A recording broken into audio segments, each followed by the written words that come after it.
Ons het nou letterlik 'n bietjie die wind van voor gekry. Ons het gery tot hier by die afdraai na Malgas toe met kwaai wind van die kant af en reën. En ons het nou skuilings kom vind hierso by 'n plek met die naam Jan Vens Cottage. Ons het sommer hier ingestorm. Maar hier's nou niemand hierso nie. En toe bel ons nou die Malgas Hotel waar ons nou 'n plek kry.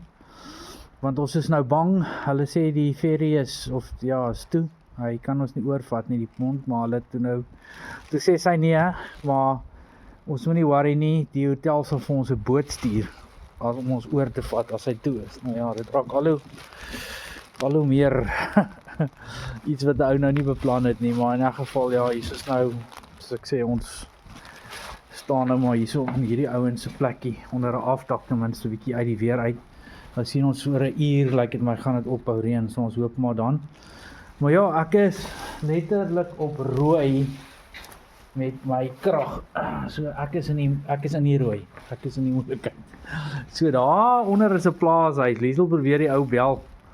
Hoor of ons miskien gou kan gaan charge daar nie. Ek dink ons sal dit maak tot by die pont en alles, maar nou kom jy daar dan ek weet nie, ons is nog nooit daar nie. Daar's dalk nie eers krag daar nie of ja, ek weet nie. Dit is dalk 'n storie. So kom ons doen maar wat ons kan, dit moet maar deel van die hele avontuur, is om nie te weet wat volgende voorlê nie.